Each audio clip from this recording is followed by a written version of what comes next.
Centro Evangelístico Peniel, una iglesia para la ciudad, presenta retransmisión de la conferencia dominical con el doctor José Hernández. Bienvenidos. El domingo pasado dejamos inconclusa la conferencia ¿Cómo viviremos? Así que hoy vamos con la segunda parte que quedó bien interesante. Para poner en contexto a los que vienen por primera vez o aquellos que no pudieron asistir el domingo pasado, estamos en una serie interesante que hemos denominado Religión o Fe. Y una de las expresiones claves que les he dado durante esta serie es que religión o fe está relacionado con lo que creemos y con lo que vivimos. Es decir, no es suficiente creer lo que dice la Biblia o lo que enseñamos. Es necesario, muy necesario, vivir lo que creemos. Pero la pregunta que yo hacía el domingo pasado es: ¿cómo viviremos en un sistema de creencias si no lo conocemos? Y por eso es tan importante que cada discípulo conozca la palabra de Dios y conozca la doctrina, es decir, el fundamento que enseña su congregación. Pero la siguiente pregunta que me hacía y compartía con ustedes es: ¿dónde se encuentra ese sistema de creencias? ¿A dónde acudimos para aprender este sistema de creencias? Y respondíamos que está en una autoridad escritural que se llama la Biblia. Diga, Biblia. Para usted y para mí, para nosotros los cristianos, es la Biblia a la que consideramos, número uno, la palabra de Dios.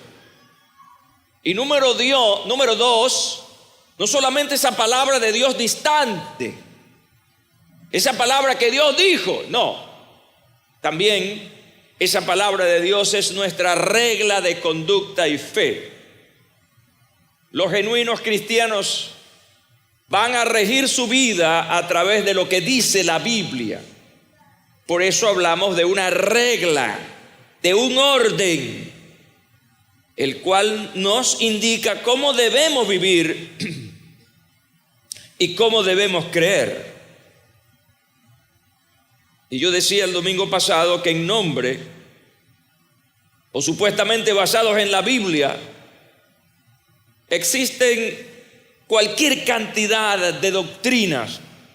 Es impresionante las diferentes corrientes que han salido, digamos, de la Biblia, no porque la Biblia lo diga, sino por la manera en que algunos han entendido, interpretado lo que dice la Biblia. Aún dentro de nosotros, los evangélicos, pululan diferentes corrientes, lo cual obviamente genera alguna confusión, intranquilidad entre los cristianos evangélicos. Por eso la importancia de conocer la doctrina, de conocer la palabra de Dios que enseña tu iglesia, que enseña tu pastor. No es una casualidad que tú estés en esta congregación y no es una casualidad que yo sea tu pastor. Estamos hablando de la voluntad de Dios sobre nosotros. De manera pues que estamos aquí por alguna razón importante.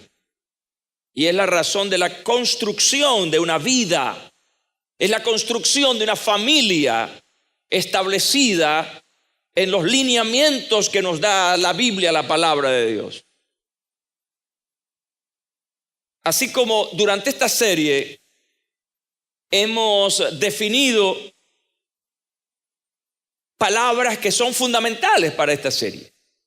Así que comenzamos definiendo la palabra religión, definimos también la palabra fe, definimos la palabra iglesia y desde el domingo pasado estamos tratando de definir esa palabra maravillosa que es Biblia. Así que vamos a continuar hoy con esa conferencia del domingo pasado relacionado con la Biblia, la palabra de Dios. Voy a hacer una rapidísima revista para los que no vinieron el domingo pasado y los que están por primera vez. El domingo pasado les señalé algunas maravillosas características de la Biblia. Este libro poderoso, el libro de mayor traducción en el mundo y de todos los tiempos, y de mayor impacto en la comunidad planetaria, es la Biblia, la palabra de Dios. Les dije el domingo pasado, ¿qué hace que la Biblia sea un libro creíble y divino? Y señalé algunas características, algunos aspectos importantes. Y una de las cosas dentro de esas que les mencioné es cómo este libro ha perdurado durante tanto tiempo. Cómo ha resistido los avatares de la persecución, de los que han odiado en la historia la Biblia, la palabra de Dios. Con razón Jesús dijo, el cielo y la tierra pasarán, pero mis palabras no pasarán. Y esas palabras del Señor tienen dos maravillosas definiciones. Una, en que se va a cumplir toda la palabra que el Señor ha dicho, pero que también esa palabra escrita iba a perdurar, se iba a mantener. Escucha bien esta expresión que voy a decir. La Biblia es la palabra de Dios y como palabra de Dios, Dios es su custodio. Él cuida que su palabra permanezca.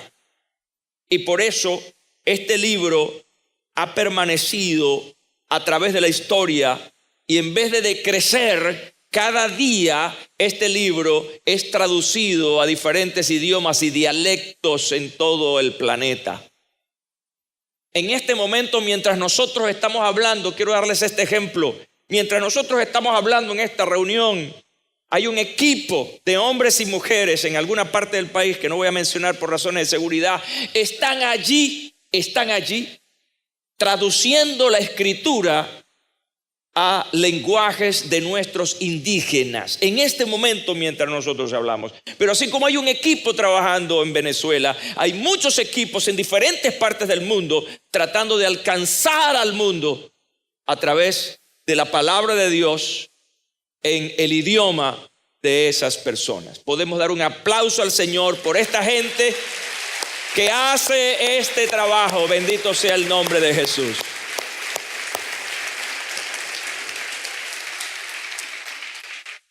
Dije además que en vista de que existen tantas ideas en torno a lo que enseña la Biblia, decía que algunos se toman el derecho trayendo nuevas revelaciones, y ponga eso entre comillas, nuevas revelaciones. Y consideramos, para aclarar esto de las nuevas revelaciones, 3 palabras importantes para sostener la verdad de este libro divino. Hablamos de la palabra revelación, hablamos de la palabra inspiración y hablamos de la palabra iluminación. Y definimos el domingo pasado estas 3 palabras.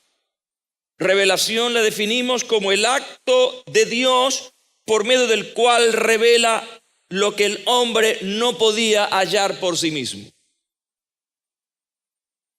Y Dios se ha revelado al mundo porque Él es su creador. Y hablamos de una revelación natural. Esta revelación permite a la gente considerar la existencia de un ser supremo, creador. La revelación natural se da a través de lo que vemos, a través de la creación. Por eso cuando uno ve las maravillas de este planeta, por ejemplo, y ve los grandes mares, los grandes ríos, montañas, la profundidad del mar, todas esas cosas, el más, ¿cómo diría yo? El más agnóstico dice alguien tuvo que haber hecho esto.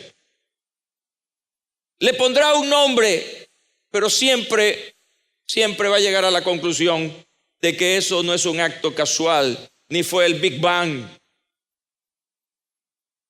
Alguien poderoso, creador, estuvo detrás de eso. De manera que esta es una de las maneras en cómo Dios se revela. Pero también Dios se ha revelado a través de la palabra, usando a hombres, que es la segunda palabra que encontramos aquí, que es la palabra inspiración. Así que la inspiración es el proceso que Dios usó para que esa revelación especial quedara en forma escrita, cuidando, y esto es muy importante, a sus autores o interlocutores del error. Así que Dios habló a estas personas y los guió para que dijeran al mundo todo lo que Él quería que supieran. Qué lindo eso, ¿no? Y Dios se valió de hombres de diferentes culturas, diferentes oficios o profesiones, en diferentes lugares y en diferentes épocas. Y eso son datos interesantes acerca de lo maravilloso de este libro, y que todos estos hombres que escribieron o hablaron inspirados por Dios, no hay entre ellos discrepancias, más bien lo que hay es correlación, afirmación, apoyo. Y esto revela que detrás de cada uno de estos autores que escribieron o hablaron había una sola mente, y era la mente del Señor Dios creador del cielo y de la tierra. Y digan amén a eso, bendito su nombre para siempre. Y la tercera palabra que aclaramos el domingo pasado es la palabra iluminación. Y la iluminación no es otra cosa que la influencia ejercida por el Espíritu Santo, la cual es común a todos los creyentes y nos capacita, nos facilita comprender esas verdades bíblicas. Así que tú y yo entendemos estas cosas, y usted, mi amigo, mi amiga, puede entender las cosas de Dios solo y cuando el Espíritu Santo le ilumina, le da claridad. Cuando usted dice, con razón, y comienzas a entender lo que Dios no solamente dice al mundo, sino lo que Dios te está diciendo a ti.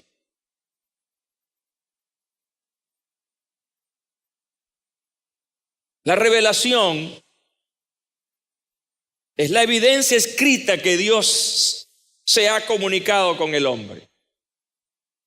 Mientras que la inspiración es el poder de Dios que capacita al hombre para escribir perfectamente la verdad revelada. Y quiero darles otro detalle. La inspiración capacita a los escritores, mientras que la iluminación capacita a los lectores. Y estamos hablando de una teología conservadora, de una teología que se ha mantenido en el tiempo, y contra esa teología conservadora, ortodoxa de la iglesia cristiana, se han levantado cualquier cantidad de ideas y corrientes. Por eso es importante, golpea el piso, saber dónde estamos parados. Bueno, esto fue lo que hablamos el domingo pasado. Ahora, yo me planteo, para hacer un puente, una relación entre el pasado y el presente, que estas poderosas verdades que nos enseñan cómo debemos asumir lo que dice la Biblia, entonces hoy llegamos a cuál no debe ser nuestra conducta ante la palabra de Dios. Y les hablé de dos palabras que hoy, el domingo pasado se los dije como una antesala, que hoy íbamos a hablar de dos comportamientos, dos conductas humanas que pueden echar por tierra, que pueden dañar todo lo anteriormente dicho. Y que nosotros, como cristianos responsables, ¿dónde están los cristianos responsables aquí? Debemos tener cuidado. Estas dos cosas le han hecho mucho daño, muchísimo daño a la iglesia del Señor a través de todos los tiempos. Y no solamente a la iglesia del Señor, le han hecho mucho daño a la sociedad, porque estamos hablando de extremismos, diga extremismos. Y todo extremo es malo, porque genera desequilibrio. Y esas dos conductas humanas son el fanatismo y el legalismo en torno a la palabra de Dios. Así que básicamente al hablar de ambas cosas lo vamos a poner en el contexto religioso, para no hablar de fanatismo, legalismo en el contexto político, social, etc. A nosotros en esta mañana nos incumbe el hablar del fanatismo y el legalismo desde el punto de vista religioso. ¿Y qué dice la Biblia sobre eso? Evitando nosotros, escucha bien, dos cosas aquí con esto que voy a decir. Evitando caer en el error del pasado con comportamientos que nos hicieron daño, y aprendiendo y a la vez enseñando a las nuevas generaciones acerca de cómo nosotros tenemos que enfrentar estas conductas que, insisto, han sido negativas. Vamos a comenzar a hablar del fanatismo. Y es una conducta, el fanatismo es conductual, es una actitud, es una actividad que se manifiesta con pasión exagerada. Es una conducta desmedida en defensa de una idea, de una teoría, de una cultura, e incluso hasta de un estilo de vida. En una perspectiva psicológica, la persona fanática manifiesta una apasionada e incondicional adhesión a una causa. Es un entusiasmo desmedido, persistente hacia determinados temas, de modo obstinado y algunas veces indiscriminado y hasta violento. En la historia encontramos a mucha gente matando en nombre de Dios. Hoy en día, en el fanatismo religioso, muchos se están matando en nombre de Dios o en nombre de su fe. Así que el fanatismo realmente es destructivo, porque es una pasión desbordada y que muchas veces no puede ser controlada. En nuestro entorno esto ha traído consecuencias terribles, como mal testimonio. Las conductas fanáticas dentro de nosotros ha generado que mucha gente piense cosas terribles acerca de nosotros, pero también causan división dentro de la iglesia, porque algunos se van a un extremo, otros a otro extremo, y en fin, y allí viene la confrontación que trae como consecuencia la división. Básicamente, esto del fanatismo se presenta primero como una mala e incorrecta interpretación de la Biblia. Debo decirles esta mañana que la Biblia, la palabra de Dios, no es de interpretación personal, no es de interpretación libre. La Biblia no podemos verla como un libre pensador, porque hay normas, hay leyes para la recta interpretación de la palabra de Dios. Se llama las leyes de la hermenéutica. Así que para interpretar esto necesitamos ayuda. Así que por ignorancia se ha interpretado incorrectamente lo que la Biblia dice. O, escucha bien esto, también algunas personas han asumido conocimientos, digamos, extrabíblicos, como los sueños, profecías que no han sido claramente sometidos al escrutinio de la Biblia, la palabra de Dios. Hay sectas evangélicas o protestantes que han sido fundamentadas en un sueño, en una revelación. El caso de los adventistas, por ejemplo. Elena de White tiene un sueño y da una interpretación y entonces fabricó toda una estructura doctrinal. Y podemos tener muchos ejemplos en ese sentido. Por eso toda profecía, escucha bien, toda profecía, todo sueño, toda manifestación extrabíblica tiene que ser sometida a la Biblia, a la palabra de Dios. Si la Biblia lo dice, está bien. Si la Biblia no lo dice, entonces está fuera y no admite aceptación. Uno de los grandes problemas con el fanatismo es que el fanatismo restringe la razón. El fanático ve la parte, no ve el todo. Quiere decir que nuestra creencia, nuestra religión, lo que nosotros practicamos, tiene que ser una fe razonable. Una fe que es espiritual, pero que tenemos una razón para entenderla. Una mente para... Dios no construyó robots ni computadoras. Dios construyó gente con libre albedrío para discernir, dice la Biblia, entre el bien y el mal. Y esto es fundamental, es básico para evitar caer en cosas extremistas. Preparé algunos ejemplos que no solamente lo vemos hoy en día, sino que viene desde el pasado. Si el fanatismo dentro de la iglesia no es nuevo, tiene sus antecedentes. Por ejemplo, la inminencia de la venida de Jesucristo. ¿Cómo veían los primeros cristianos la venida del Señor? Y cómo incluso hasta años recientes una gran mayoría de la iglesia evangélica veía la venida del Señor. Algo inminente. Ya.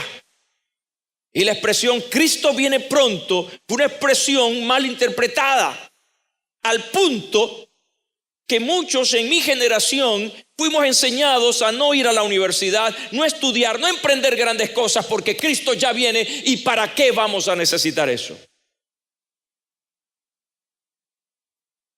Mi generación fue fuertemente castigada por esta mala interpretación, por este fanatismo. Y muchos de mi generación se perdieron de haber elegido la universidad, de haber emprendido grandes cosas como es la voluntad de Dios, porque estamos en este planeta para hacer grandes cosas según el propósito que Dios ha establecido en cada uno de nosotros.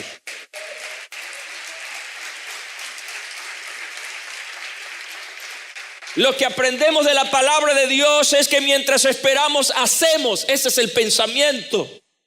Mientras tú esperas al Señor, estás haciendo, y lo que estás haciendo, lo estás haciendo bien, porque es para la gloria de Dios. Y esto trajo un tremendo atraso en la iglesia evangélica. En mis tiempos, encontrar profesionales en la iglesia evangélica era algo extraño. Ver un abogado en aquel tiempo era ver al señor abogado, el médico.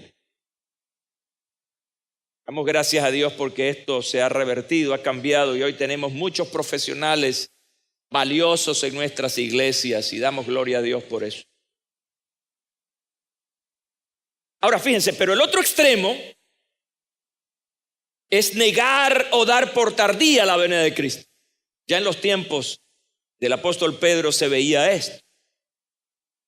Los que tenían el extremo de la inminencia y dejaban de hacer todo, se iban a lugares remotos, se apartaban de la sociedad para vivir santamente porque estaban allí era viendo al cielo. ¿Por dónde va a venir? buscando por dónde venía el Señor, y mientras estaban en eso no hacían otra cosa. Pero entonces el otro extremo era negar o darle tardía a la venida de Cristo. Pedro dice que algunos tienen por tardanza la venida del Señor. Entonces, ¿qué pasa con eso? Ese otro extremo llevó a muchos a dedicar el tiempo en asuntos meramente sociales, políticos o financieros. Y se convirtieron en nominales, en gente que, creía, pero no tenían en su memoria el hecho de que el Señor tiene una palabra profética de su regreso a la tierra. Hoy en día, este extremo también está presente, a tal punto que está fuera del temario de las predicaciones, la profecía de la segunda venida de Jesucristo. No se enseña como doctrina, ni se predica como tal, de manera que tenemos una generación que está viviendo el día a día, que a lo mejor cree o no cree acerca del fin del mundo. Y eso trae como consecuencia una falta de compromiso. Trae como consecuencia que muchas personas vivan el día a día como vaya viniendo, vamos viendo. Y la parábola de las 10 vírgenes nos ayuda a nosotros a entender que ciertamente el esposo viene. No sabemos cuándo, pero viene. Dígale eso al que está a su lado. Cristo viene, no sabemos cuándo, pero viene. Y entonces tenemos que estar preparados para eso.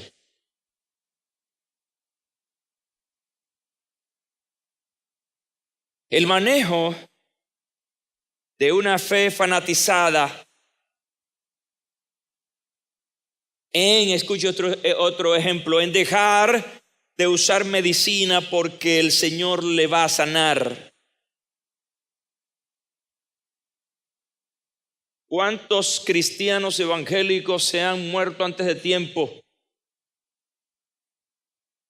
por una fe extremista? En no tomar las previsiones de la salud, de hacerse sus exámenes preventivos. No porque tenemos miedo a morirnos, sino porque queremos vivir bien. ¿Cuántos quieren vivir bien? ¿A cuántos les gustaría vivir así? No, derechitos, erguidos, con salud, pero hay que cuidarse. Y esto el Señor no lo dejó al garete. No, Él dejó una ciencia. Hay un escritor del Nuevo Testamento llamado Lucas que era un médico y que cumplía sus funciones como tal. Entonces, algunos no van al médico, el Señor me dice que no lo haga, tienes que hacerte esto y no se lo hacen porque el Señor me va a sanar. Yo quiero decirte esta mañana que el Señor no sanó a Pablo. ¿Sabe quién era Pablo, verdad? El que le dio con la tabla a Pedro. Usted sabe ese cuento, ¿verdad? El gran apóstol Pablo. ¿Saben qué dice? El Señor no lo sanó y le dijo, no te voy a sanar. Escucha, y para que la grandeza de las revelaciones no me exaltase desmedidamente, me fue dado un aguijón en mi carne.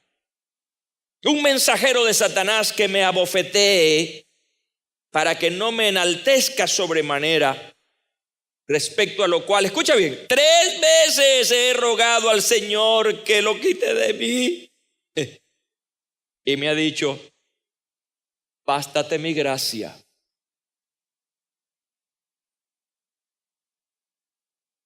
Porque mi poder se perfecciona en la debilidad. Por tanto, de buena gana me gloriaré más bien en mis debilidades para que repose sobre mí el poder de Cristo. ¿Y por qué el Señor no sanó a Pablo? Es las preguntas que nosotros también nos hacemos hoy en día. ¿Por qué el Señor no sanó a fulano? ¿Por qué? ¿Por qué? ¿Y por qué? No tenía fe. A veces el fanatismo en estas cosas lleva a juzgar a las personas que no tiene fe. Y uno más extremista dice que tiene un pecado oculto. Eso es fanatismo que genera estos prejuicios y esas condenaciones. Y si el pastor fue el que oró y la persona en vez de vivir se murió, es la culpa del pastor. Mi querido pastor Juan Román, uno de mis mentores, siendo yo un adolescente, decía: no me traigan enfermos para orar por ellos porque yo tengo mala fama de que oro por la gente y se muere. Bueno, a lo mejor era un despedidor. Ese era su ministerio, el que despide a otros. Entonces el pastor no tuvo fe, el pastor no ora.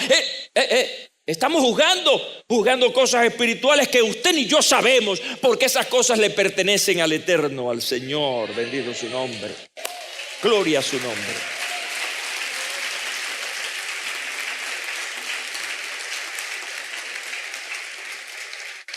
Ese a quien el Señor no quiso sanar porque no le dio, le digo: bástate mi gracia. Le recomienda a su hijo espiritual Timoteo el uso del vino por causa de su estómago. Él le dice: si no, usa un poco, diga un poco de vino por causa de tu estómago y de tus frecuentes enfermedades. Ay, pastor, yo sufro el estómago. Sea tramposo. El apóstol Pablo no le dice: métete 3 días en ayuno, ora 4 Ave María. Él no lo mandó a eso, no lo mandó a tener fe. Timoteo, ¿qué pasa? ¿Te falta fe? No, le dijo: échate un palito de vino de vez en cuando porque eso ayuda al estómago. Le mandó una medicina, pues. Entonces, no siempre, escucha bien, no siempre Dios nos va a sanar y por alguna razón no lo va a hacer. En el caso de Pablo, dije: para que tú no abuses y para que tú no te creas mayor que los demás, porque tú tienes revelaciones, tú eres un hombre tremendo, así que te puedes llenar de gloria humana. Así que vamos a ponerte esto para que siempre recuerdes: es el Señor. Eso fue el caso de Pablo, ¿no? Puede ser otro. Aplaude al Rey.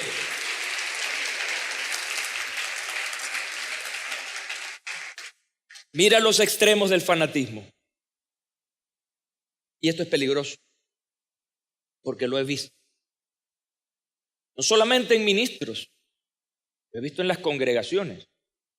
Y en esta iglesia nosotros hemos sido muy cuidadosos en evitar que ustedes se vayan a los extremos. Algunos, por fanatismo, han dejado sus responsabilidades familiares, han abandonado, descuidado su familia, porque el ministerio, porque la iglesia. ¿Qué pasó con eso? En una escala de valores normales, de arriba hacia abajo, en el pináculo, en lo más alto, en esa escala de valores, Dios es el número 1 en tu vida. Debe ser el número 1. En el segundo puesto estás tú. Tú eres un valor importante después de Dios. Y después de ti está la familia. Y después de la familia, bueno, vendrá la iglesia, el trabajo y otras cosas. Pero primariamente esas 3 cosas deben tener un lugar preponderante en tu vida. Si tú estás bien, estará bien tu familia. Por eso en el segundo lugar después de Dios estás tú. Ahora, hay personas que entonces cambian la escala de valores. Y entonces por encima de eso colocan la iglesia, colocan sus responsabilidades por encima de la familia, sus responsabilidades eclesiásticas por encima de la familia. Quiero decirles que Dios nos ha entregado una familia para modelar, una familia para construirla, para tener hijos responsables. Hijos que amen a Dios, no hijos que aborrezcan la iglesia, porque la causa de esto es la iglesia. Eso es como aquel error también. En la Cuarta República, algunos padres decían a los que cuando se portaban mal y les castigaban, les decían: arrodíllate y ora al Señor. Así que el muchachito se levantó viendo la oración como un castigo. El daño que hacemos por un mal manejo de la palabra de Dios. Así que Muchos, escuche, y esto es muy importante, muchos hijos de ministros ven a la iglesia como un rival, porque la iglesia le quitó a su papá, le quitó a su mamá, le quitó el tiempo que ellos merecían, se los quitó la iglesia. No, la iglesia no se los quitó ese padre, se los quitó esa madre. La iglesia no es responsable, responsable es la persona porque él decidió eso de una manera extrema. Por eso la Biblia es maravillosa. Mira lo que dice el apóstol Pablo a Timoteo, enseñándole estas cosas. Porque si alguno no provee para los suyos y mayormente para los de su casa, escucha, ha negado la fe y es peor que un incrédulo. Qué fuerte es esa palabra. Es decir, cuando hacemos las cosas al revés, le damos el primer lugar a la iglesia. Y por eso no estamos proveyendo, no estamos atendiendo, esa persona ha negado la fe. Es decir, es una cuestión contradictoria. El bien que creo que estoy haciendo aquí se traduce en mal para acá. Ojo, cuidado con eso. Y el último ejemplo que quiero colocar en esto del fanatismo es creer que todo es malo. Y cuando una persona cree que todo es malo, entonces eso lo lleva a romper, lo lleva a un rompimiento con el resto de la sociedad. Hay algunos evangélicos fanáticos que no tratan a su familia porque son inconversos, son impíos, son hijos del diablo. No van a las reuniones familiares porque esos son inconversos, ahí toman aguardiente, ahí dicen groserías, ahí dicen malos chistes. Y no, el Señor me guarde de esa contaminación. Fanático. Quien piensa así es un fanático, es un extremista. Entonces se aíslan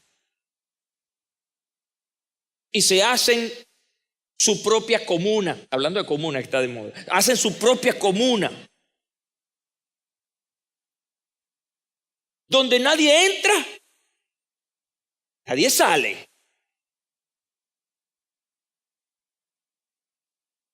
Qué contradictoria es esa decisión. Muy contradictoria. Porque lo que Jesús quiere es que nosotros nos acerquemos a ellos. Fíjate tú. Cuando el fanatismo te dice aléjate, el Señor te dice acércate. Jesús enseñó es cosas como esta. Escuche bien esto. Esto es Jesús enseñando a sus discípulos. Pero yo os digo, amad a vuestros enemigos. Bendecid a los que os maldicen. Haced bien a los que os aborrecen. Y orad por los que os ultrajan y os persiguen. Para que seáis hijos de vuestro Padre que está en los cielos, que hace salir su sol sobre malos y buenos y que hace llover sobre justos e injustos. Pero aquí está la parte que más me gusta y la subrayé en mis notas.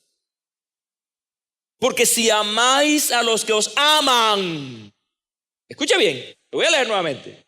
Porque si amáis a los que os aman, ¿qué recompensas tendréis? ¿Cuál es el gran esfuerzo? ¿No hacen lo mismo los publicanos? Y viene otra cosa más fuerte aquí.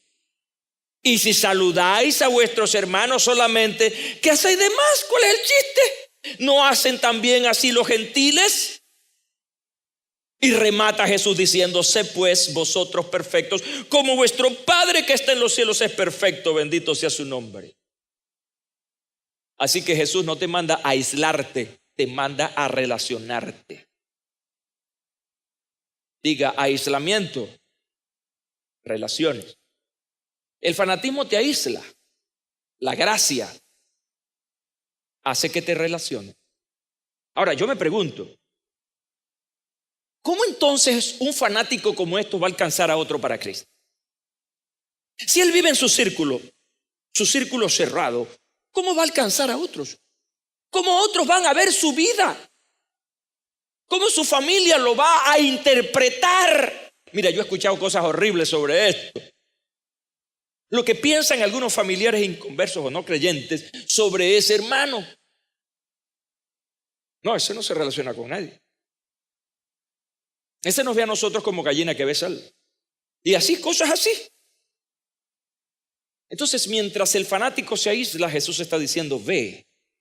Dice Jesús, no ruego que los quites del mundo. ¿Qué es el mundo aquí? ¿Qué significa la palabra mundo aquí? Significa el sistema de cosas donde tú vives. No ruego que los quites del mundo, sino que los guardes del mal. Y dice Jesús, no son del mundo, como tampoco yo soy del mundo. Es decir, estamos aquí, pero no somos como los que están aquí. ¿Están conmigo, verdad? Así que tu conducta debe ser una conducta diferente a los demás. Y solo así, dice la Biblia, ellos verán tus buenas obras. El que tiene una luz no la pone debajo de la cama.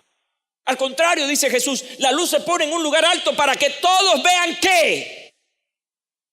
Tus buenas obras. Es decir, tu testimonio, la diferencia que tú representas para esta sociedad. Estos ejemplos nos hacen ver lo pernicioso, lo negativo que es el fanatismo. ¿Hay evangélicos fanáticos? Sí los hay. En este tiempo sí los hay. Evangélicos que ponen la salvación en tela de juicio por alguna forma, por alguna manera. Y nosotros tenemos que aprender a interpretar el verdadero espíritu, sentido en el que se habla la palabra de Dios. La otra palabra que puede hacerle mucho daño a toda esta pureza de la palabra de Dios es legalismo. Un cristiano no debe ser legalista. Legalista es aquel que se preocupa excesivamente por la aplicación literal de las leyes. ¿Sabes que Jesús tenía problemas con los fariseos? Porque los fariseos eran legalistas. Se aplicaban estrictamente a lo que decía la ley y olvidaban una cosa maravillosa que se llama misericordia. Jesús decía, no quiero sacrificios, quiero misericordia. Y por eso ellos se iban a los extremos. Eran unos verdaderos religiosos, porque no solamente proponían ese tipo de cosas, sino que no las vivían. Y por eso Jesús les llamó en repetidísimas ocasiones hipócritas. No le diga eso al que está a su lado.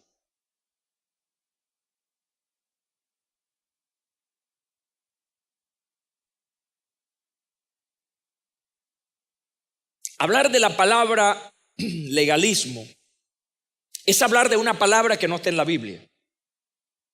Así que no busque la concordancia para saber si la palabra legalismo, legalista, está en la Biblia, aunque sí aparece la palabra ley. Así que esta palabra es un término que usan los cristianos evangélicos para describir una posición doctrinal donde se enfatiza más en las reglas y en los reglamentos. Pero escucha bien, tiene una relación en ese sentido con la salvación como el crecimiento espiritual. Eso es legalismo. Cuando aplicamos estas normas, reglas que atañen o tienen que ver con la salvación. Hay un montón de cosas que se enseñan en algunas partes que las relacionan o que tienen un efecto sobre la salvación. Y no es así. Y eso lo que hace es cargar a la persona. No lo hace sentir verdaderamente libre. Y esto nosotros tenemos que asimilarlo, observarlo y tener la actitud correcta sobre eso. Los legalistas creen que es necesaria la estricta adherencia literal a esas reglas y reglamentos. Hay muchas cosas tremendas, ¿sabes? Por ejemplo, nosotros, esta iglesia, y tengo que decirlo sin vergüenza, Nosotros, por ejemplo, creíamos durante cierto tiempo que era necesario que las mujeres se cubrieran, usaran velo, y que eso tenía cierto efecto sobre su salvación. Una hermana que no lo hiciera, pues entonces estaba reñida con la palabra de Dios y con la doctrina de la iglesia. Esta iglesia, Centro Evangelístico Peniel, con 35 años de vida y de experiencia, es una iglesia transformacional, es una iglesia que viene de una serie de rudimentos que nos enseñaron y que yo como pastor enseñé, que no tienen ninguna acción sobre la salvación, el hacerlo o no hacerlo. Nosotros enseñábamos, por ejemplo, aunque esta iglesia, en ese caso la iglesia y el pastor se rebeló porque era potestativo, el lavado de pies, por ejemplo, que se practicaba con la cena del Señor. Y el lavado de pies, desde el punto de vista literal, era demostrar humildad. Pero realmente mucha gente lavaba los pies, era más orgulloso que... Ese orgullo está en el corazón. Así que no se trata de lavarle los pies a otros. Lavar los pies tiene que ver con suplir una necesidad. Lavar los pies es bajar la cabeza cuando hay que bajarla. Lavar los pies es servir al hermano. Lavar los pies es aceptar, ¿cómo diría yo? La llamada de atención cuando te lo hacen. Entonces es una interpretación literal que abandona totalmente la aplicación práctica de eso. Y ese es el gran problema con el legalismo.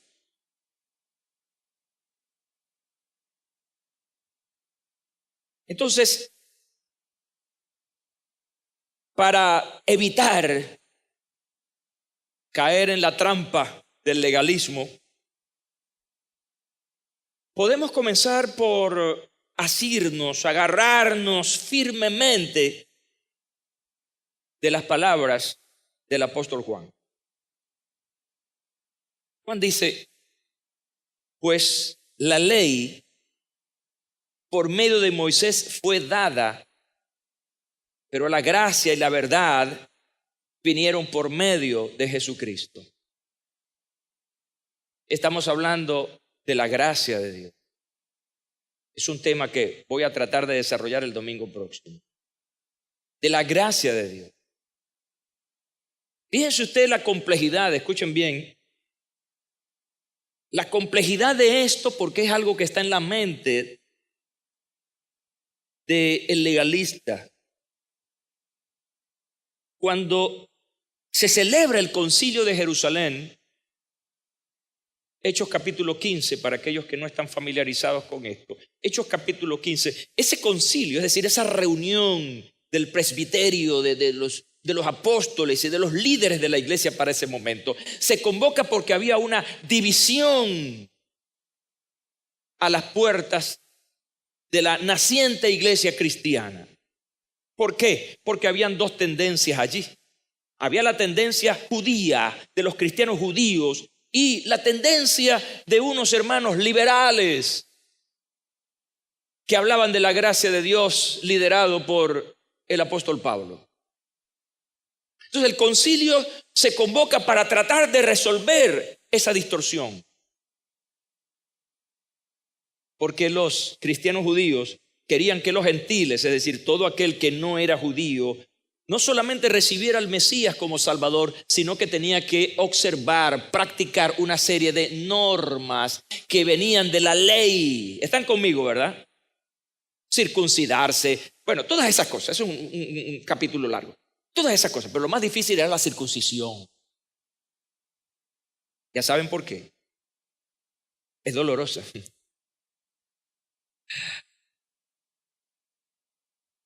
Con todo y eso, escuchen bien, con todo y eso, no se salvaron. Con todo y eso no se salvaron, porque la conclusión fue no imponerles todo, pero una parte. Léase Hechos 15. Y les impusieron solamente 3 cosas. Léanselo. Esa es la tarea. Entonces la cosa estaba tan difícil que aún así, No nos salvamos los gentiles. Al fin y al cabo, algunas normas provenientes de la ley de Moisés fueron aplicadas. ¿Y por qué se aplicaban esas cosas? Porque ellos creían que eso de alguna manera ayudaba o sustentaba la salvación. La Biblia dice que no es por obras, para que nadie se gloríe. Por eso, en aquella parábola del publicano y el fariseo, Jesús dejó en claro allí que no son tus obras, no son tus grandes diezmos, no son las muchas horas hombres que inviertes en la obra del Señor, no son tus obras de caridad, es tu fe en Jesucristo. Cuando tú tienes fe en Jesucristo, cuando tú amas a Cristo primero que lo que tú haces, entonces lo que tú haces va a ser mayor, porque viene por fe, viene por gracia, viene por amor. Bendito sea el nombre de Cristo Jesús.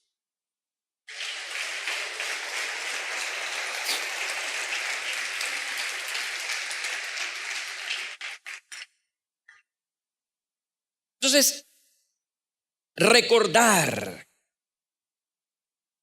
el ser misericordiosos hacia nuestros hermanos y hermanas en Cristo, hacia aquellos que nos rodean,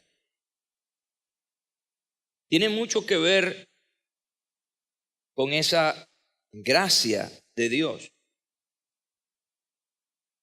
Mire lo que dice el apóstol Pablo, el gran líder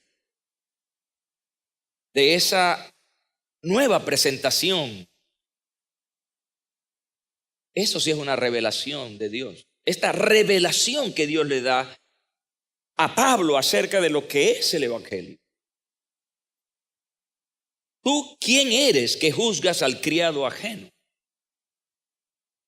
Para su propio Señor está en pie o cae, pero estará firme porque poderoso es el Señor para hacerle estar firme. Y una de las cosas terribles del legalismo es el prejuicio.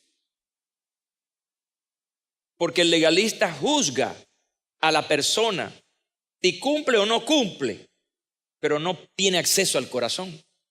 ¿Están conmigo? No sabe cuál es la actitud del corazón. Porque un legalista puede estar haciendo las cosas porque es impuesta. ¿Están conmigo? No lo hace por gracia, por liberalidad, lo hace por imposición. Y Dios no acepta todo aquello que venga por imposición, por el deber. Más bien Él ve aquel con buenos ojos que lo hace por amor, por entrega. Nuevamente cito al apóstol Pablo. Pero tú, ¿por qué juzgas a tu hermano? O tú también, ¿por qué menosprecias a tu hermano? Porque todos compareceremos ante el tribunal de Cristo. Ojo, porque esto puede ser otro extremismo. ¿Cuál sería el otro extremismo? No puedes condenar a nadie. No puedes juzgar a nadie. Jesús no te condena. Expresión como esa es una expresión un poco delicada que tiene que ser bien explicada. Porque cuando tú dices Jesús no te condena, entonces es como un cheque en blanco para hacer lo que tú quieras porque nadie te va a condenar. Y si Jesús no te condena, pues nadie te va a condenar. ¿Me estoy explicando? Entonces, ojo, vamos con calma. Eso es como cuando el papá le dice al menor de edad o a la menor de edad y le pide permiso para ir al cine. Ok, está bien, no vaya al cine. Y después abre un paréntesis y dice, pero llegas temprano hoy. Hay precaución. Entonces, ante esto aquí hay que es necesaria la palabra de precaución. Mientras, escuche bien, que necesitamos ser misericordiosos unos con otros y tolerantes sobre desacuerdos y asuntos que generan disputa, no podemos, escuche bien, no podemos aceptar conductas que afecten las relaciones personales o congregacionales.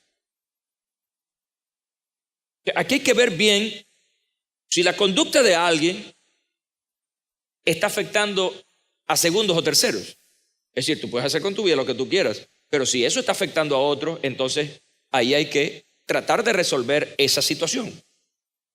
Y es precisamente por eso que somos exhortados a tomar medidas acerca de la resolución de los asuntos personales y a contender por la fe que una vez fue confiada a nosotros.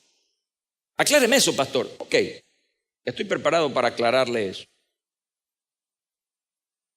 Esto no lo enseñó José Hernández, lo enseñó Jesús, nuestro líder, nuestro Salvador. Mateo capítulo 18, versículos 15 al 17. Escucha bien. Por tanto, si tu hermano peca contra ti, ve y repréndele, estando tú y él solos. Qué interesante, ¿verdad? Tantos detalles. Repréndele, estando tú y él solos. Si te oyere, has ganado a tu hermano. Mas si no te oyere, escucha bien, siguiente paso en el procedimiento. Toma aún contigo a uno o dos, para que en boca de 2 o 3 testigos conste toda palabra. Tercer procedimiento. Y si no los oyere a ellos, dilo a quién. A la iglesia, a la asamblea, a los congregados. Y si no oyere a los congregados, tenle por gentil y publicano. ¿Qué dice eso? ¿Qué se aplica primero allí según Jesús? La misericordia. Están conmigo, ¿verdad? ¿Qué se aplica? La misericordia. Es decir, no se toma una decisión ya, sino que se agotaron recursos. Se invirtió tiempo, energía para tratar de esclarecer una situación que afecta a 2 personas. Pero al final se toma una decisión. ¿Por qué? Porque eso está afectando una relación. ¿Sabe lo que significa tener a alguien por gentil y publicano? ¿Sabe lo que significa eso? Que ya no forma parte. Que él está identificado con conductas detestables. ¿Cómo? Como la de los gentiles o como la de los publicanos. Ya no forma parte de lo que nosotros somos o de lo que fuimos hechos. Él está aparte. Suena duro. Suena duro, ¿verdad? ¿Pero por qué suena duro? ¿Porque es una norma de la iglesia? No, porque es una decisión de ese individuo en no aceptar la corrección, en no aceptar una responsabilidad. Y si no acepta el acuerdo inicial de las 2 personas, si no llega a un acuerdo con 2 personas aparte de la parte afectada, y si no obedece a la iglesia, entonces se toma una decisión. ¿Quién enseñó eso? ¿Están aquí conmigo? El apóstol Judas, en su carta, exhorta a defender la doctrina. Amados, por la gran solicitud que tenía de escribiros acerca de nuestra común salvación, me ha sido necesario escribiros exhortándoos que contendáis. Eso tiene que ver con pelea, ¿sabe? Busca el sinónimo de la palabra contender. Ardientemente por la fe que ha sido una vez dado a los santos. Y entonces entra en lo medular. Porque algunos hombres han entrado encubiertamente, los que desde antes habían sido destinados para esta condenación. Y los describe, hombres impíos que convierten en libertinaje la gracia de nuestro Dios. Oiga, qué bueno que dice eso. Convertir en libertinaje la gracia de nuestro Dios y niegan a Dios el único soberano y a nuestro Señor Jesucristo. ¿Sabe cómo se llama eso? En el lenguaje técnico, herejía. Esos algunos hombres a los que se refiere el apóstol Pablo allí estaban introduciendo herejía, malas enseñanzas, contaminaciones a la congregación. ¿Y qué dice Judas allí? ¿Qué está diciendo? Confróntalos. Pelea esa batalla. Defiende la fe. Por cierto, este es un versículo contradictorio, o sea, contradictorio no, que nos lleva a la discusión, a mucha discusión profunda. Porque estamos hablando en esta mañana de fanatismo y estamos hablando de legalismo. Y él aquí está diciendo que defienda la fe, que contienda ardientemente por la fe. Escuche bien lo que voy a decir. La expresión respeto tus ideas, mas no las comparto, es una idea que está dentro del campo de la diplomacia.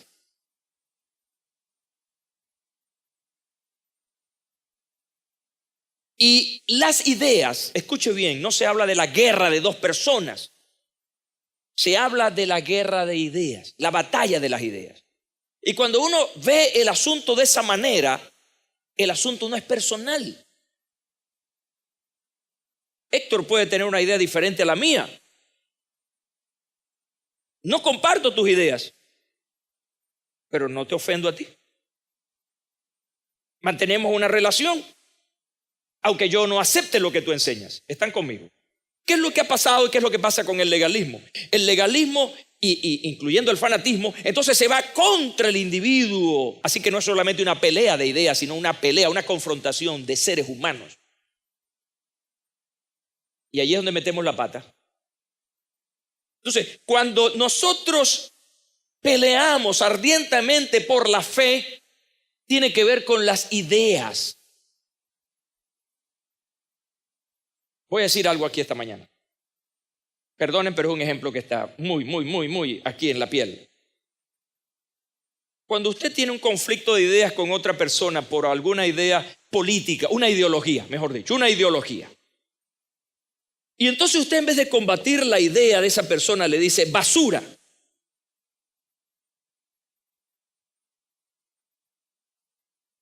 ¿En qué estamos? En un problema personal.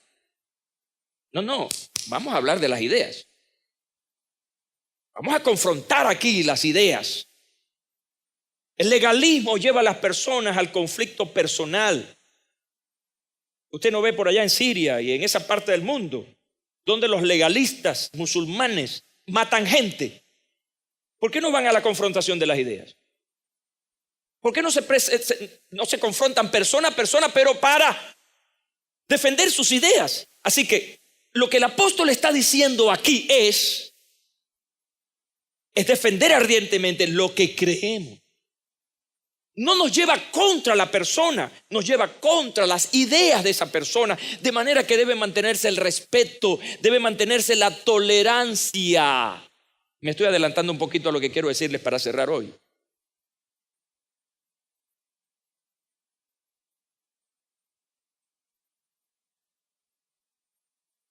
No se debe confundir. Y para esto tenemos que estar claros, porque tendemos a confundirnos. No se debe confundir legalismo con corrección. Diga, no debo confundir legalismo con corrección. Una cosa es corregir y otra cosa es el legalismo. Por ejemplo, Pablo escribe a Tito dándole instrucciones extremas. Escuche bien, así lo he escrito en mis notas. Dándole instrucciones extremas para salvaguardar la integridad de la iglesia o la congregación. Escúchame bien. ¿De qué se trata eso? Se trata de la asamblea. Se trata de los hermanos. Tenemos que salvaguardar la congregación. No podemos poner en riesgo la congregación. Así que Pablo le escribe a Tito, escucha bien, sobre una situación muy particular que estaba viviendo Tito como pastor. Al hombre, escucha bien, esto es muy categórico. Al hombre que cause divisiones.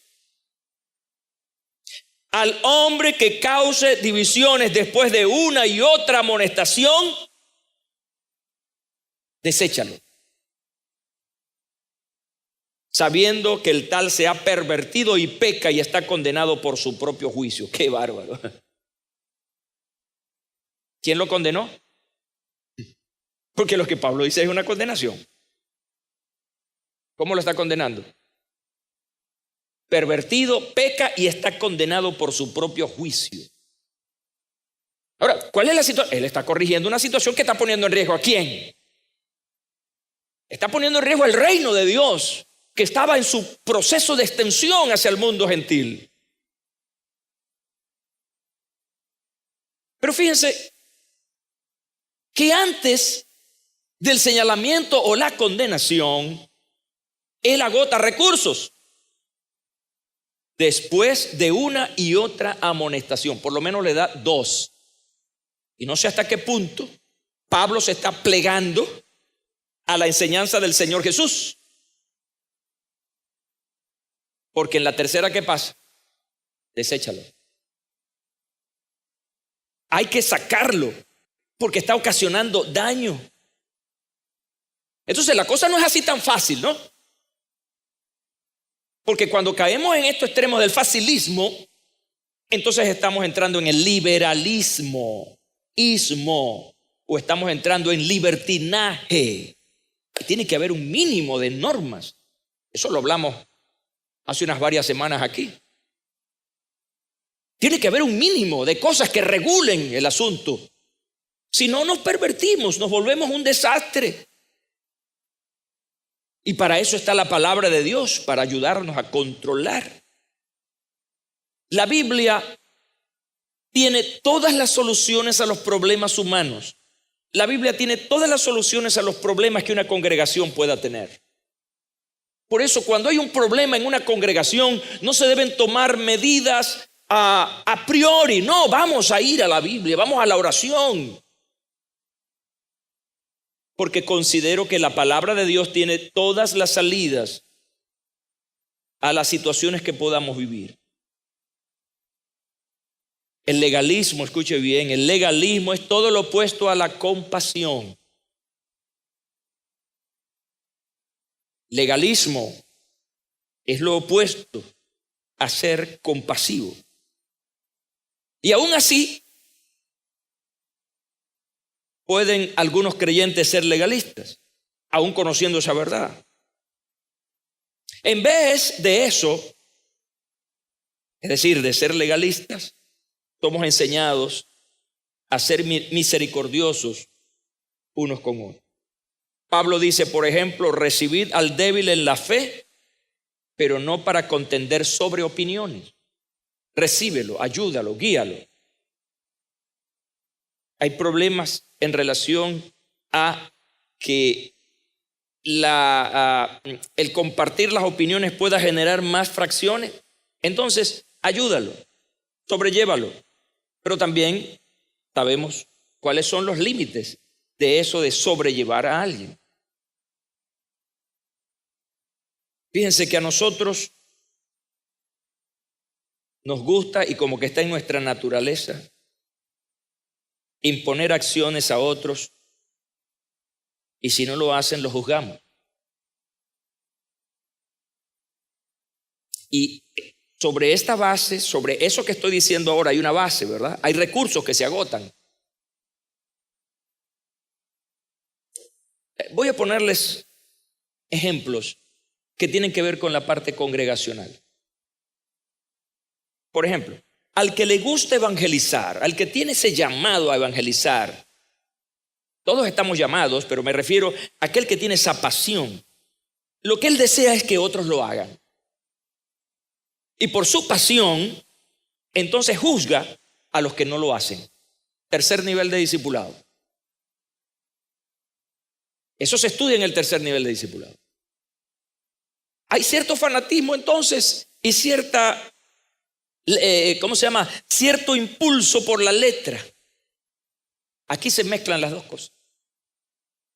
Entonces, si tú estás llamado a evangelizar, si ese es tu gran llamado del Señor, y ves a otros que no lo hacen, tú sigue adelante, porque el llamado, la carga te la puso Dios a ti. Si tu hermano no lo hace, allá él con Dios.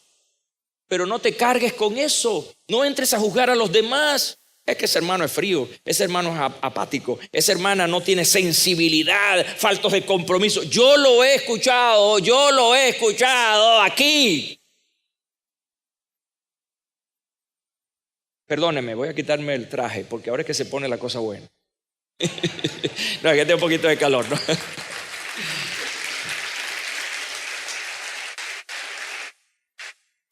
Tenía mis bíceps, mis tríceps ocultos en ese traje. Ahora sí los pueden ver. Dele un aplauso al Señor, relájese, vamos.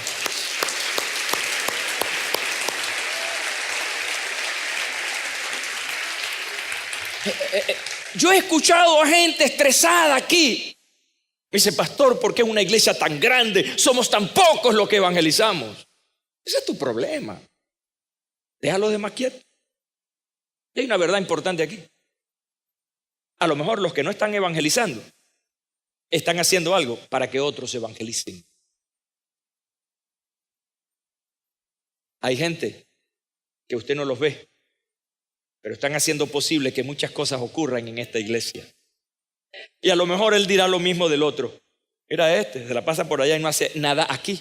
No, yo pienso que cada quien, como miembro de este cuerpo que tiene funciones, debe respetar al otro. Porque cada quien tiene una función.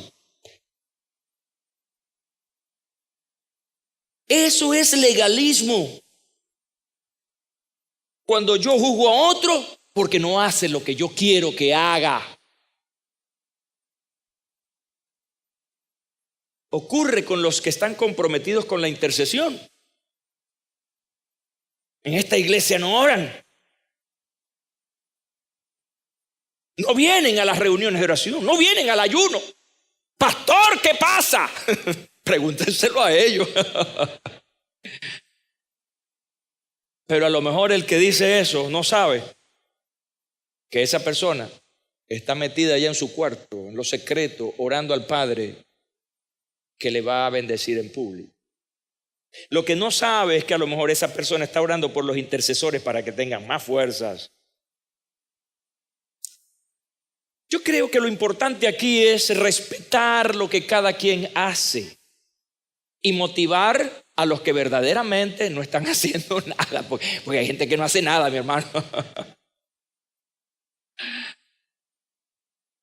Y a lo mejor voy a ser más amplio, más liberal. A lo mejor no están haciendo aquí adentro, pero a lo mejor lo están haciendo en el lugar donde trabajan, lo están haciendo en su familia. Están haciendo algo y eso solo lo sabe el Señor, por eso es peligroso, delicado, levantar juicio sobre otros. Voy a darles un par de ejemplos que tienen más bien que ver con la actitud. Y esto tiene que ver con tiene que ver con el deber y tiene que ver con el amor.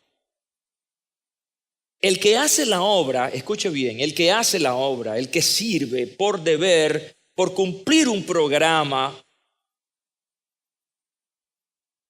está haciendo una cuestión de carácter legal. Eso es lo que hay que hacer y yo lo hago. Pero dice la Biblia que aquel que hace la obra por un interés,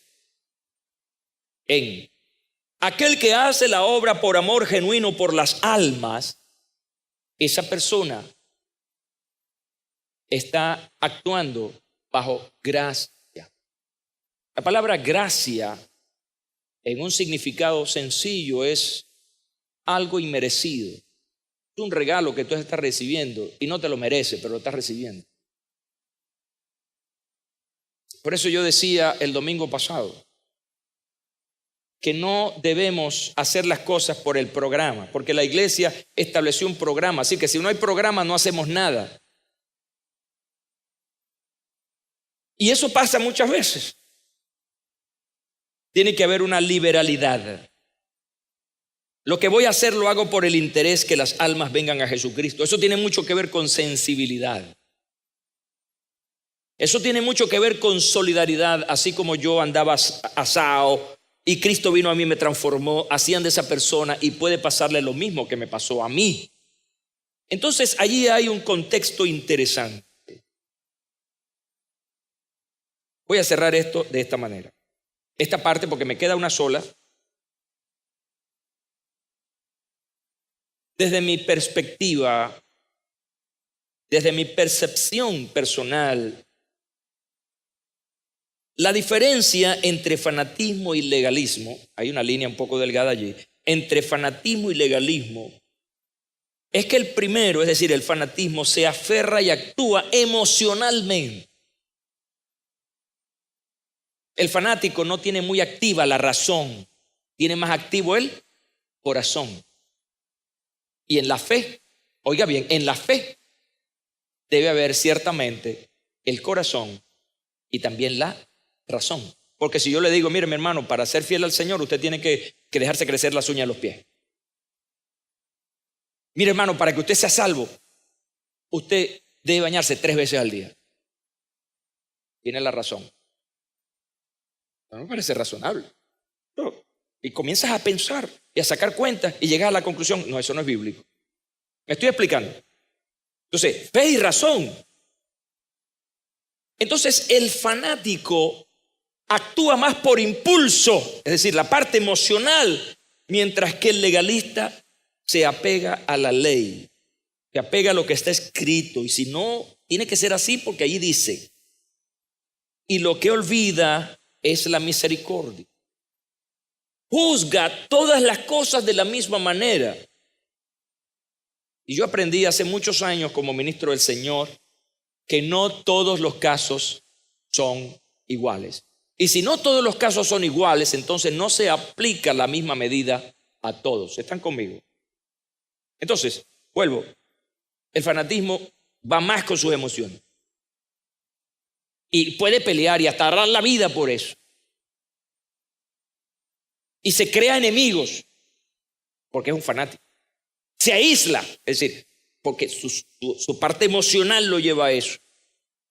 Entonces, el legalista se apega más a lo que está escrito y olvida la parte emocional, olvida el amor, la misericordia. Allí yo veo esa diferencia. ¿Cómo resolver? Porque si no les digo esta parte, dejaríamos algo muy inconcluso. ¿Cómo resolver el asunto de los extremos? ¿Cómo resolver los extremismos? Hay una salida a eso. Debo confesarles que he aprendido desde muy temprano en el ministerio a ser una persona moderada, aún estando en una organización, en un concilio con una serie de normas. Pero entre muchas de esas, siempre trataba de ser moderado. La palabra moderado tiene que ver con alguien que hace ajustes de alguna acción. Es una persona que ajusta su conducta y que estos ajustes son producto precisamente de lo excesivo. Es decir, un moderado busca evitar lo excesivo. En otras palabras, una persona moderada busca el equilibrio. Diga, equilibrio. Vamos a la respuesta: ¿qué hacer con los extremismos? Y tenemos que ir a la Biblia. El apóstol Pablo le escribe a Timoteo, segunda carta. Y él le dice algo a este joven pastor. Porque no nos ha dado Dios espíritu de cobardía, sino de poder, de amor, y remata diciendo, y de dominio propio. Diga, dominio propio. Esa palabra viene del griego enkrateia. Diga, enkrateia. Y esa palabra en su original tiene que ver con la fuerza de la voluntad. Así que dominio propio viene de allí, de la fuerza de voluntad. Tener dominio propio se conoce como el poder controlador de la voluntad bajo las operaciones del Espíritu Santo. Cuando estamos bajo el gobierno del Espíritu Santo, entonces Él es quien controla nuestras emociones. Por eso es importante ser un hombre y ser una mujer espiritual. Mire este caso interesante. Hechos 24-25. Al disertar Pablo sobre la justicia, escucha bien, sobre la justicia, el dominio propio y el juicio venidero, esos tres temas, le habló Pablo a un gobernador llamado Félix.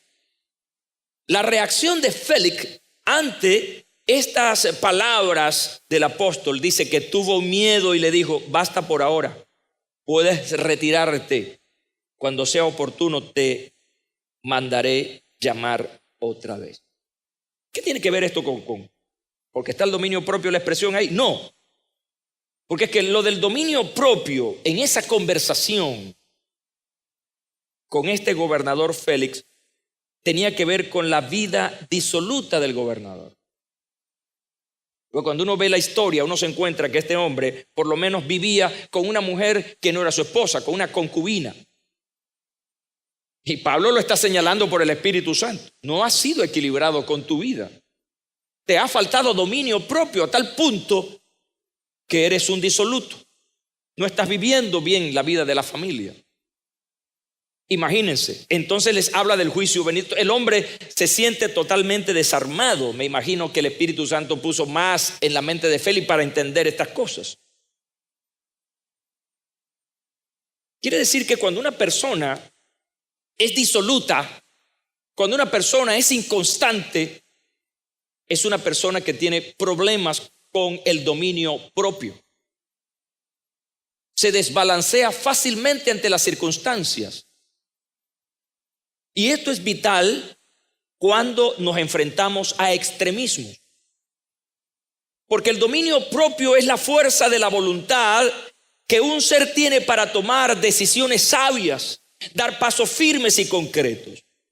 Si no tenemos dominio sobre nuestra propia vida y no sabemos administrarnos a nosotros mismos, nunca vamos a poder ejercer autoridad para administrar los recursos de Dios. Así que una cosa te lleva a la otra. Por eso hay gente tan intemperante y tan, ¿cómo se llama? Tan vaciladores. Esa palabra está bien dicha aquí, ¿no? Un vacilador. Porque hoy está y mañana no está. Hoy está en el espíritu y mañana está en la carne. Hoy está en la iglesia y se va un mes y después viene. ¿Qué es eso? Ahí falta dominio propio, falta estabilidad. Tú no puedes ir y venir. Tú no puedes ser el semáforo de la luz roja, la luz amarilla y la luz verde. Los cristianos tenemos en Cristo solo luz verde.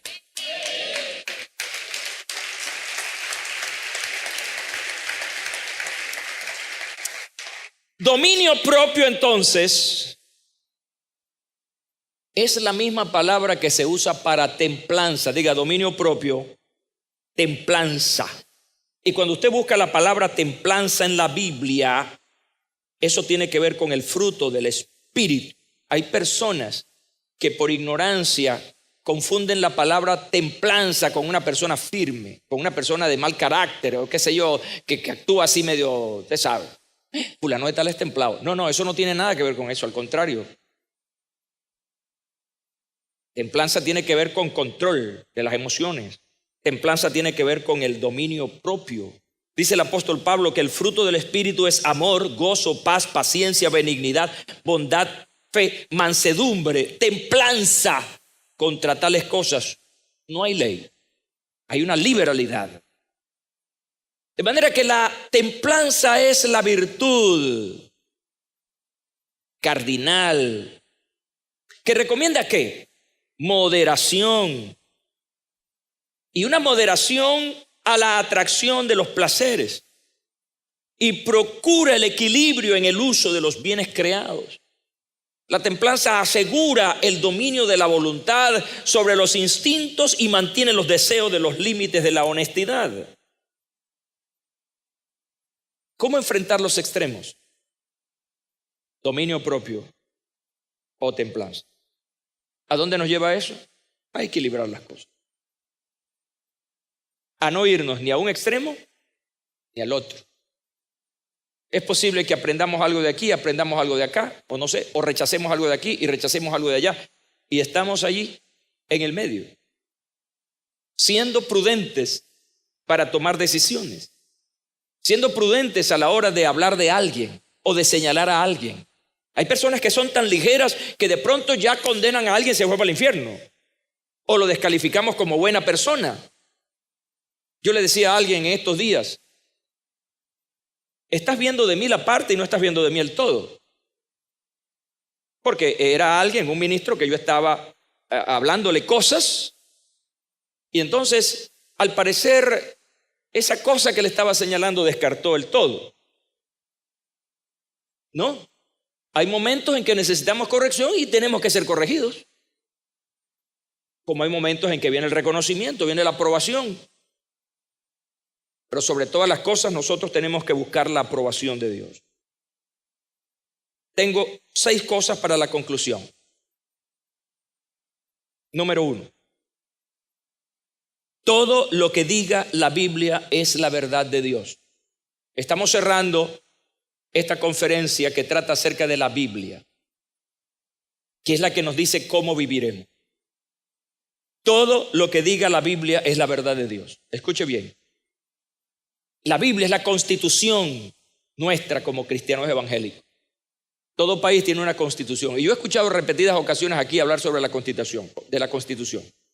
Con la constitución todo, sin la constitución nada, dicen. Pero el problema es que se viola esa constitución. Entonces, ¿cómo es el asunto? No podemos nosotros entonces entrar en la Biblia con esto. La Biblia es la palabra de Dios, es la verdad de Dios, pero a veces la obedecemos y a veces no. ¿Y entonces? Entonces tenemos que ser muy claros en esto. Todo lo que diga la Biblia es la verdad de Dios, bajo una recta interpretación, obviamente. Número 2, la Biblia es nuestra regla de fe y conducta. Por ella viviremos día a día. ¿Qué es lo que va a regular tu comportamiento, tu conducta personal, familiar, con otras personas, en el trabajo, en los negocios? ¿Quién va a regular eso? La Biblia, porque es la regla de conducta y fe para poder vivir cada día. Número 3. Para entender lo que dice la Biblia, el Espíritu Santo te ilumina para comprenderla.